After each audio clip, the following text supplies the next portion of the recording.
welcome everyone. My name is Lori Faulkner from Women's Health on the Go.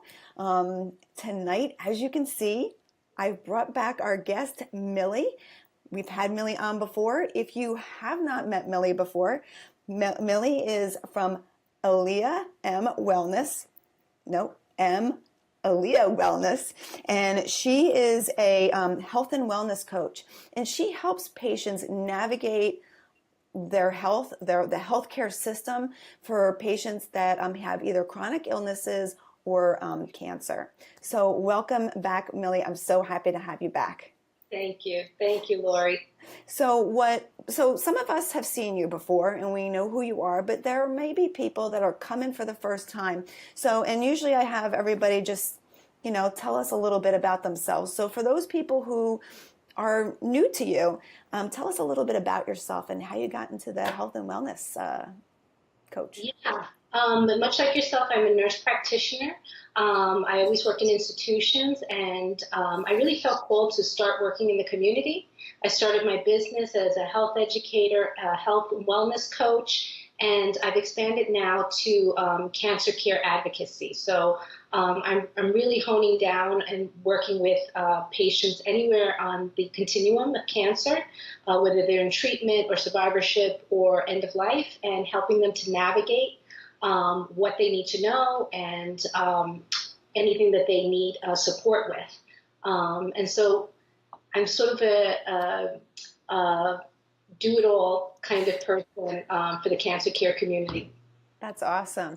And I will make sure if you do want to get in touch with Millie, I already put up above in the details of her Facebook page. So if you, anytime during this show or afterwards, you want to get in touch with Millie, you want to have a question or anything like that, make sure you go over to her Facebook page, say hello, and connect with Millie. Okay.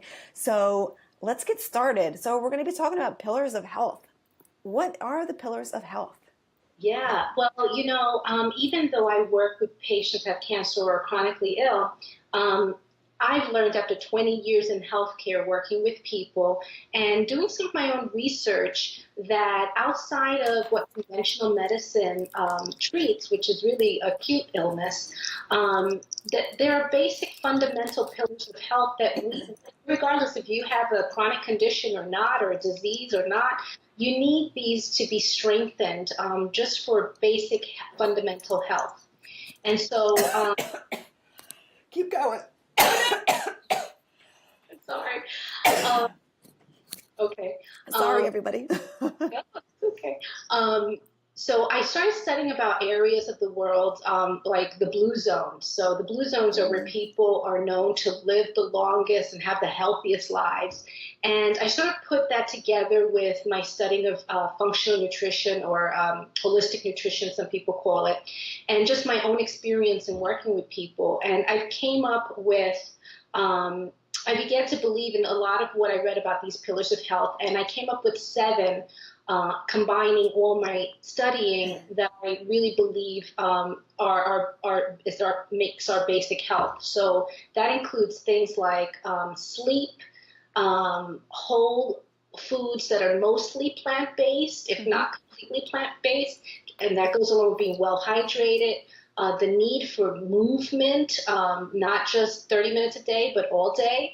A life filled with fun and creativity, which is not something we put that much attention to, but believe it or not, as humans, we need to create. That is part of our well-being. We need a sense of purpose. We need to feel that we're here for a reason, and we need to have a sense of community, and that looks different for different people, but we all need to have a sense of belonging.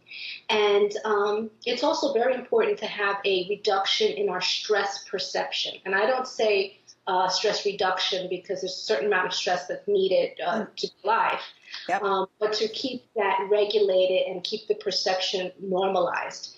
But that's a long list, and I don't have that much time. I could go on and on and on. So I'd like to talk about 3 of these, really focus on 3 of these. And with these 3, I'll show you the connection, how one can lead to the other, if deprivation of any of these things occur, and how that will affect your health. And then we'll have you back again to talk about the rest of them. The three that I'm going to pick is sleep, movement, and sense of community. Okay. And I'll start with sleep. And so sleep is something that I'm really passionate about because I've gone through periods of my life where I was really sleep deprived.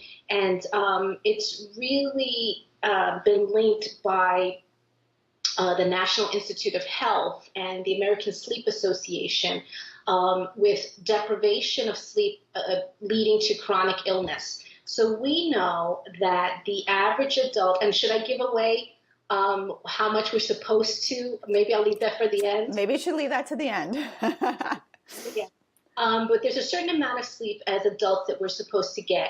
And on average, most Americans, I'll tell you this, are getting less than 6 hours a night. Less than 6 hours a night. I could not live off of that.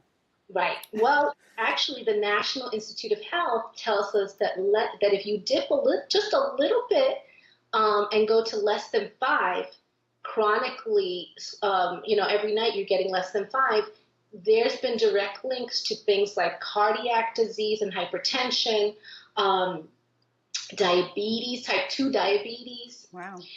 Anxiety and depression, increase in alcohol use, obesity, and even a reduction, like it leads to stress to be sleep deprived, and that lowers your immune system so that over time, if you haven't gotten enough sleep, you may find yourself getting sick more often. And I think this is things that we all have experienced, but we haven't necessarily called it out for what it is. Yep. Now, can I ask you a question real quick? Absolutely. Now, when they talk about sleep, are they talking? Because like I sleep, but I get up in the middle of the night. You know what I mean? Like, so when they're quantifying or how they're saying sleep, is that like sound sleep, or is that even disrupt? Is there like a difference with people who have disrupted sleep? Am I making sense? Yeah, you are. And so there's, we all wake up. That's natural. That's part of our natural cycle to wake up. But if you're waking up and having to get out of bed, and this is every night, then you're experiencing a sleep disorder. If this goes on for a long period of time, like months, then you're talking about any number of things that could be disrupting your sleep. And it could be anything from people don't realize they have food sensitivities, and this is bothering their GI system, or other things, which I'm going to get into. If your smallest meal of the day should be dinner, because if you have a big, heavy carb dinner, not only are you working double time to digest this, but you have a spike in your insulin, which can cause a crash, and you might wind up getting up to get the midnight munchies. So we all wake up, but to wake up to the point where you're wide awake and you're getting up or you're deciding to read, if that's going on for a while, there's some underlying problem. And what that is, I would definitely tell you to refer to your healthcare provider. Insomnia is the number one sleep disorder. But you also want to take into other accounts, God forbid, something like sleep apnea, which you may not know you have. So any number of things can be causing, but anytime you have serious disruptions for a long time, you definitely want to check out the causes. And you might want to think of things you hadn't thought about, like heavy meals or food sensitivities. Number one being gluten, but that's a different topic. I know gluten seems to be like the little evil thing out there. I know it's and it's not for everybody, but if it's you, it's going to really wreak havoc. And so we know chronic sleep deprivation also puts us into hormonal dysfunction. So you have and hormones are, like I always like to say, they're part of a great orchestra, your body's symphony. And so you can't just have one out of tune and the rest are playing, going along lovely. If one's out of tune, you may not realize it, but everything is being impacted. But two hormones that are definitely going to get impacted are leptin and ghrelin. So those are I'm hungry, I'm eating, and I'm full. Yep. And so that gets disrupted, and you find yourself during the day craving. Oh, I haven't slept well in a week, and suddenly I'm craving, all the sugary, carby things that I was better able to handle. That could definitely be a reason for it. And You know, like this, Lori. Unfortunately, women are particularly susceptible to sleep deprivation. The reason being because of our body's natural monthly cycle, right? So as we're getting closer to menstruation, and as we enter the various cycles, that can more easily disrupt our sleep, which means we're more likely to get those chronic illnesses that I just talked about. Yeah. That damn period.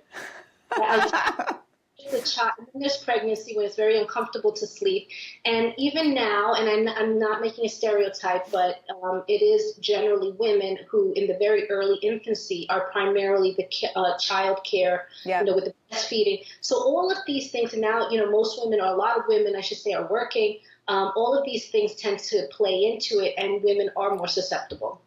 Yeah. So there are some things that you can do to help your sleep. Some of them you may know, some of them might be a bit surprising. Going back to your essential oils, Lori, lavender, right? Yep. Right? So you can use that essential oil because that's scientifically researched to be proven to help sort of relax you, and you can use that at night to get you into a sleep welcoming state. Something else, one of the reasons that people today are having, modern society, are having such a hard time sleeping is because of blue light. So blue light comes from our electronics. Yep. And we have a hormone called melatonin, which we naturally produce. And light stops melatonin, and melatonin is our go-to-sleep hormone. Yeah. And so now we have the invention of the light bulb. We're staying up longer. We've got workloads. People are with their laptops or their, smartphones. Yep. And they're staying up much longer. So what you can do is get blue blockers, and there are sunglasses that actually block that blue light. They're fairly cheap. So wait a minute, you could still be looking at your phone or anything like that, but you won't get that.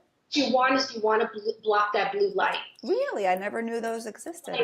Right. Any light is going to disrupt it, but blue light is particularly disruptive.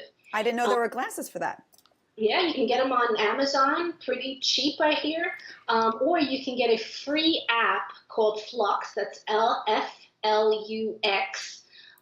that comes up on your laptop, and I believe your phone as well, and it's set to your time zone and automatically comes up at sunset.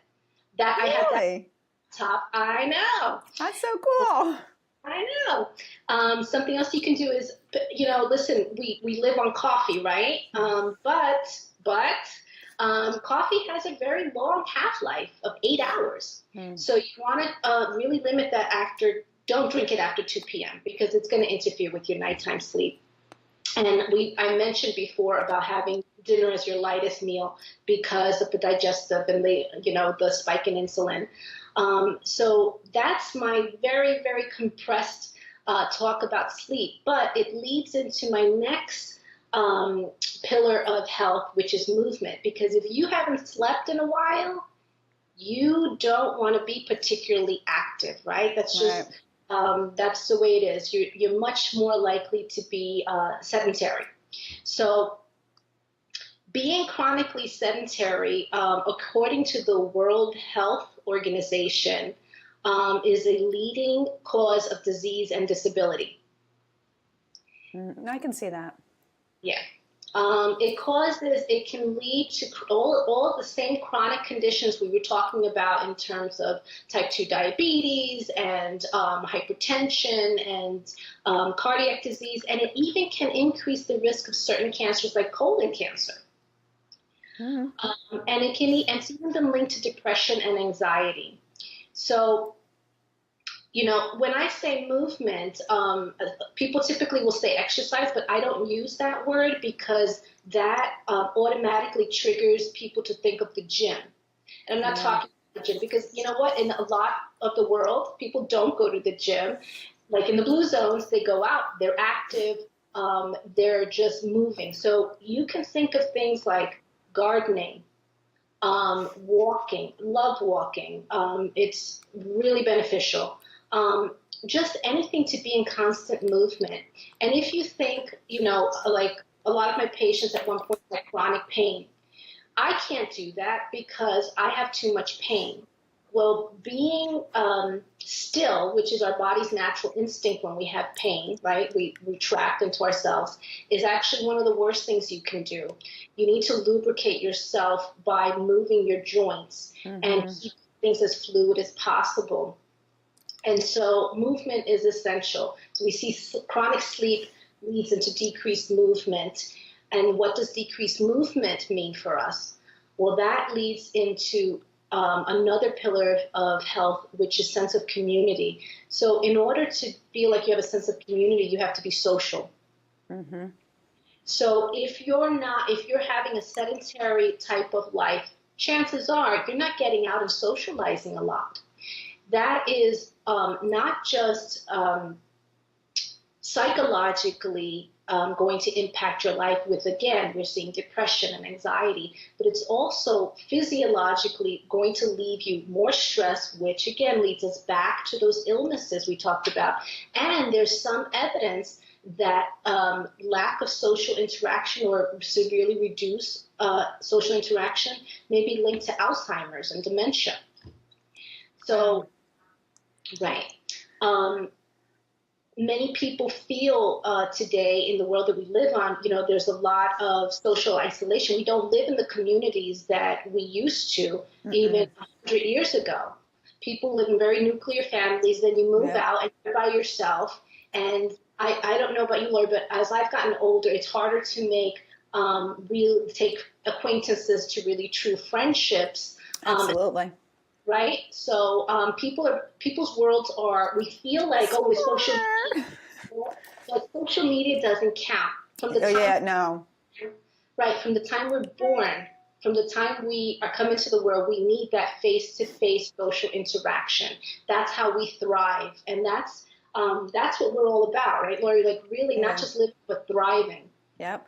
And I know that I've read some research about social interacting, like has so many, like for depression, for anxiety, like for so many health conditions, it actually improves health.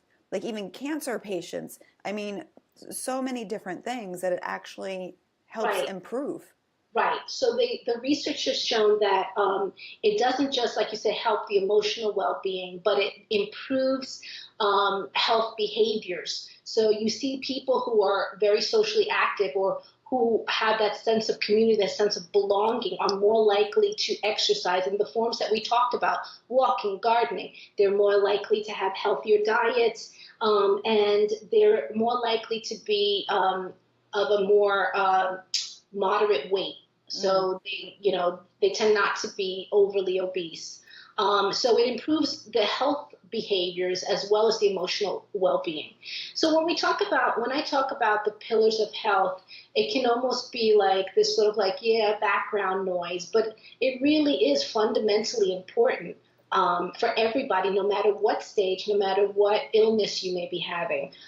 We all need these, and it's a constant, I call it like my seesaw. You're never really going to get a complete balance. But you aim for not having one up to the extreme. Yep. So in everybody's life, I can see, even in my own, out of these 7 pillars, you constantly have to be re-strengthening one, examining the other, and looking where it is that you might be needing some additional support. No, I totally agree with that. I think that in life, certain things are up on a high, certain things are a little bit on a low, and it's just trying to get in there, so that they're all kind of equal and they're kind of maintained. And it's not easy. It's not an easy thing to do. It's not, and it's a life exam, and so you have to always be prepared to look at your life. And I always say, that I don't necessarily believe, I've come to a point where I don't necessarily believe in complete balance.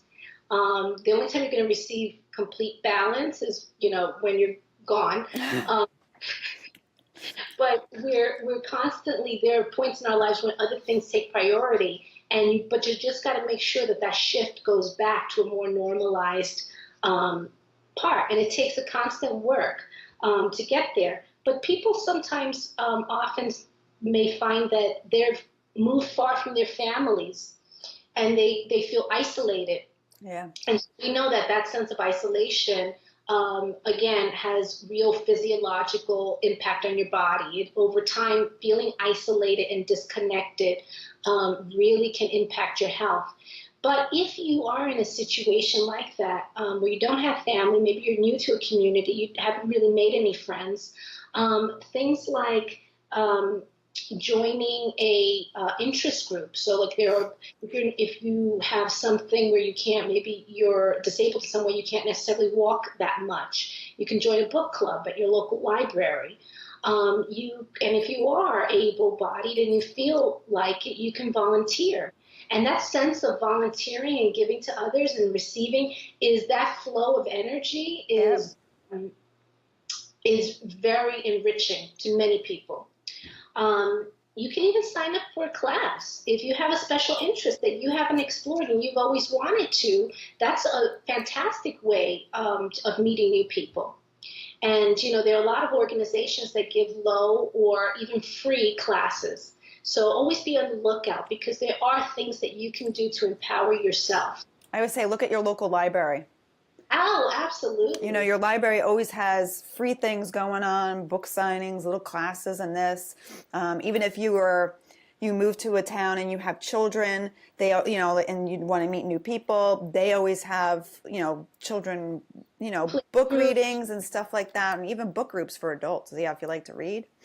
Yes, absolutely. I remember when my kids were very, very small, I would take them to the library and we would do what they call lap sit.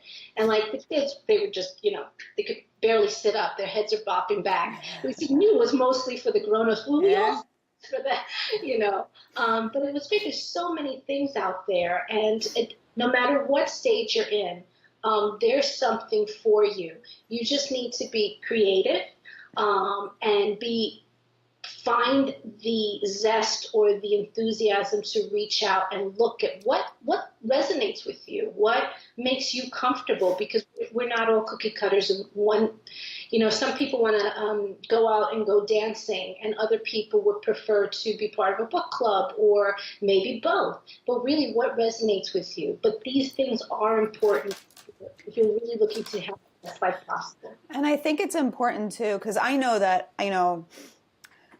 I moved to Chicago one time, and I really didn't. I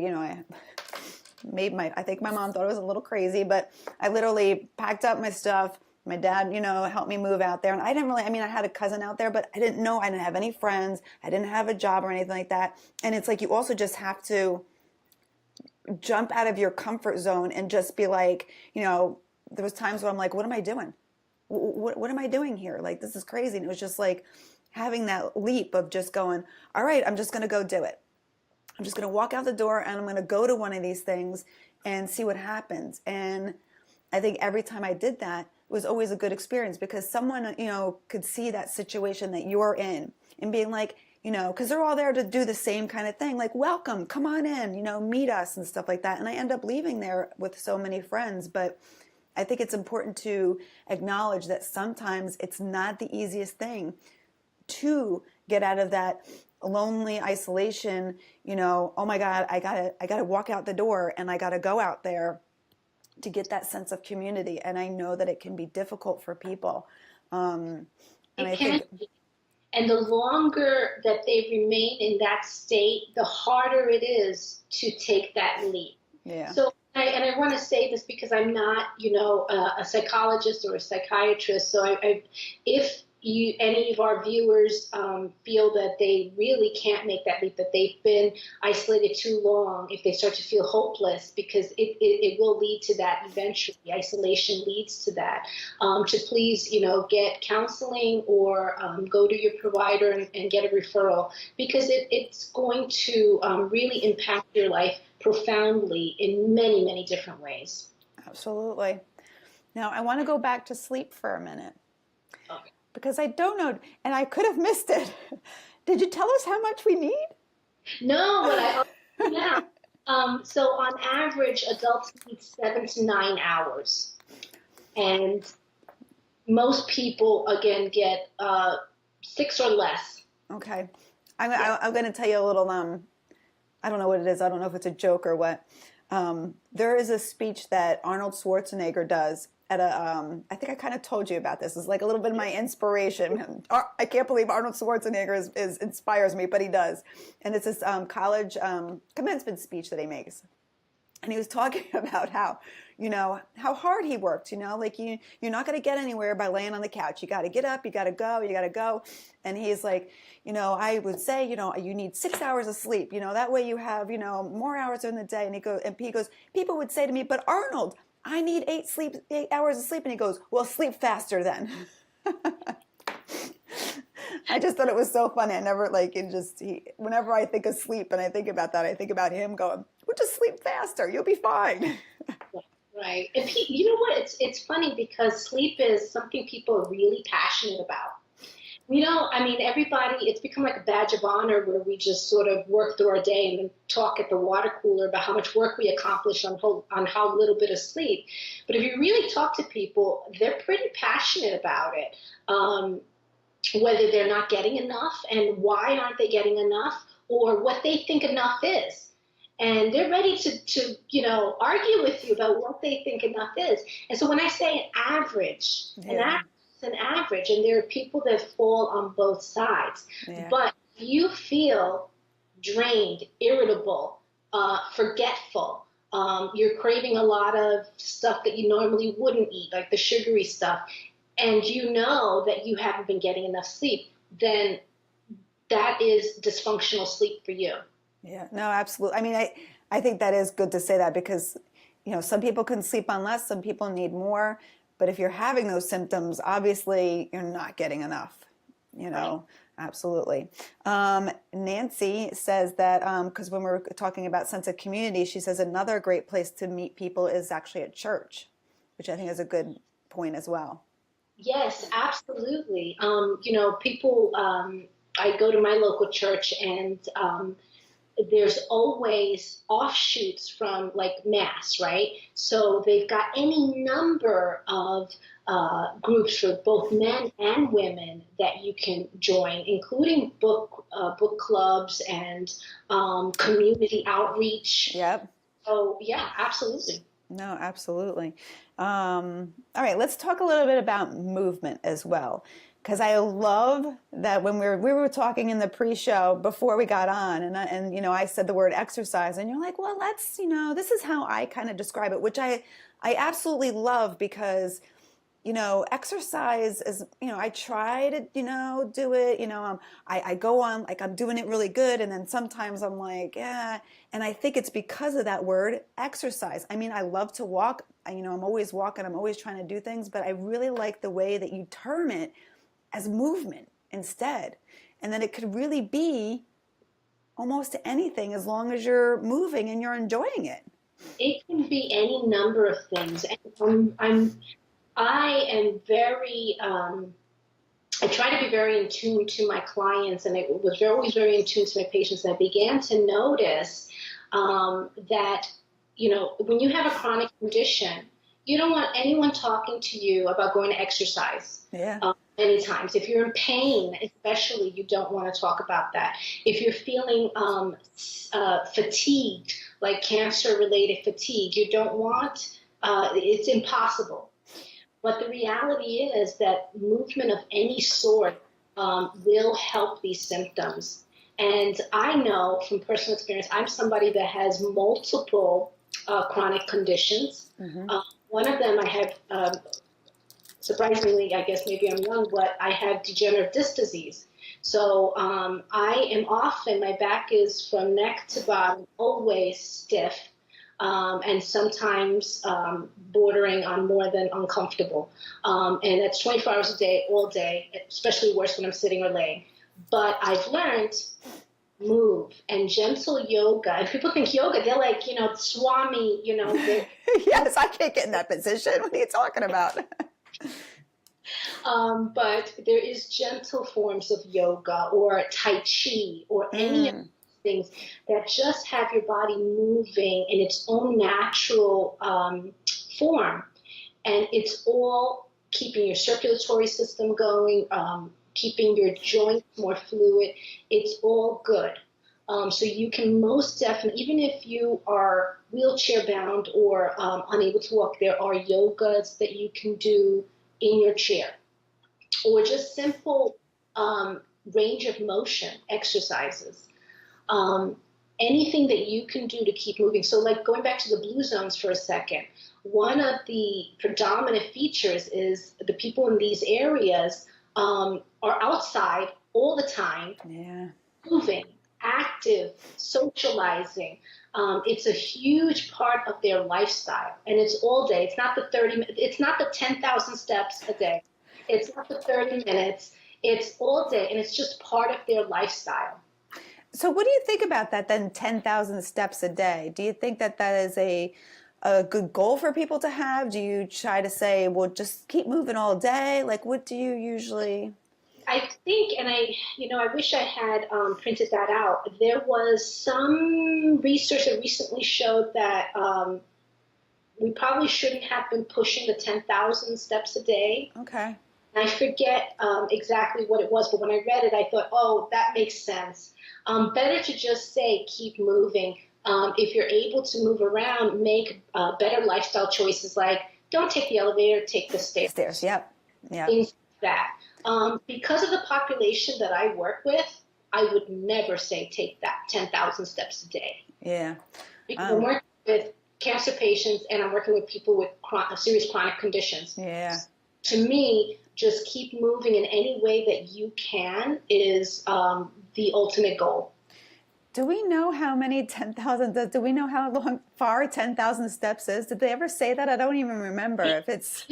I don't know. And then, do you take a little step, a big, like what? I don't know. I don't know. Now they got all this, I don't know.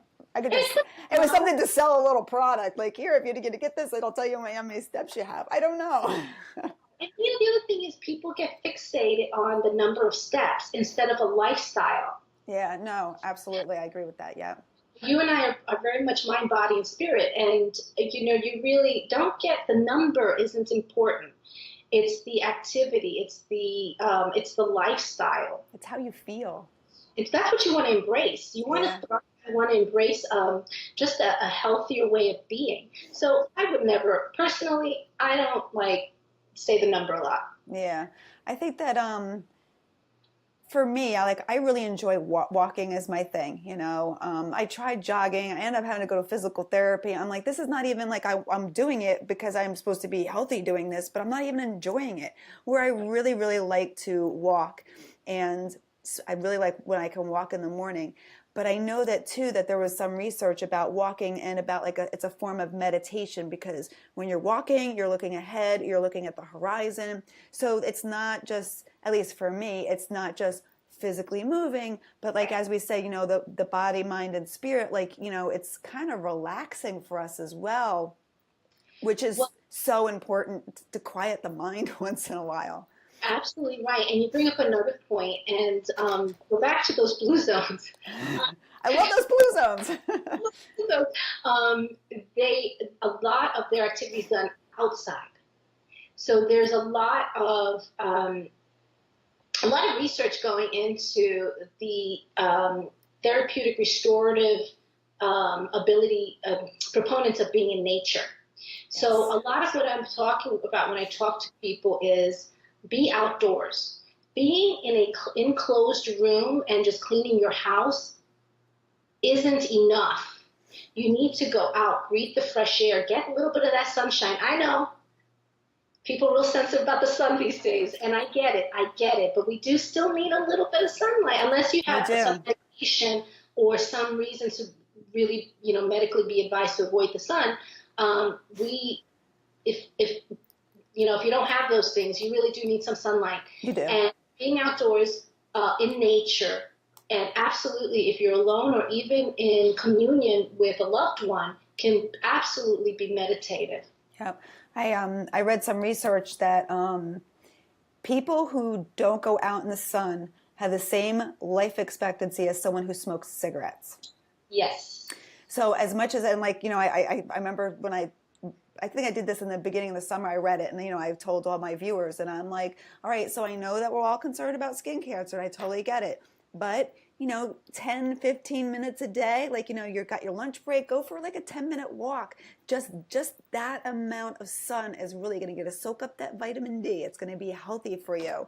We're not saying go lay out on the beach, in your bikini all day without any sunscreen on. Oh, But absolutely. And what you said is important, grow out, because some people will stand by the window, but I read somewhere that even standing by the window is not a good yeah, replacement for direct sunlight. So you you do. really need to step out into the sun. And yeah, our bodies literally need it. Yep, no, totally need it. And I think last time we were on the show we were talking about this too, just about when you're saying about being out in nature. I know that I'm not sure if we did this on the show or off the show because Millie and I talk about lots of great things, but just about, I was mentioning earthing, which is, taking your shoes off and connecting with the earth. And I know that we were talking about, you had the same kind of concept about being out in nature and the importance in some research or something that was done about being out in nature, right? So I got really passionate because I started reading about something called forest bathing. That's right, yes. And so because I've always worked with oncology patients, I'm very keen on research that has to do with boosting your immune system. Yep. And it has been, in Japan, the cornerstone of their preventative medicine is forest bathing is recommended like your doctor would tell you to take a medication. I mean, that's the cornerstone of their preventative medicine. And it turns out that not only is it a feel-good kind of thing, but it actually raises the percentage and activity of your natural killer cells, Ah, yes, I remember that, yeah. T-cancer proteins. So this isn't just, kind of woo-woo, tree-hugging kind of feels good.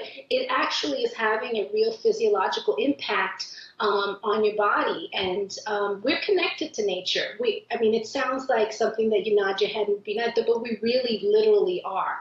Yep. And what it is, they found it's the the aromatic oils that come off of trees. So Really? yeah, they literally did. Wow. It's you can find it on National Institute of Health. Do you know? So, Yeah, I was going to say, do you know what I love about as we progress in this world that we're in? A lot of research has always been kind of based on pharmaceuticals and all of these, things that are done in hospitals. And I love how there's a shift that's happening when it comes to even like essential oils. I mean, there's been so much research on acupuncture, research done on forest bathing, and it's actually showing that all this other stuff is just as good. And I love that there is this shift in healthcare that we're seeing, like, yeah, you got all your pharmaceuticals and they work great, but we also have all this other stuff that is not only great, but it works, I mean, meditation, they were showing meditation, it can change your DNA in your body. I mean, how amazing is that? I mean, I don't know. I just love all this stuff. it's amazing. And I always say, when you're talking about things like walking in nature, getting 15 minutes of sunshine, if you can do that, these are not things that are going to are contraindicated Exactly.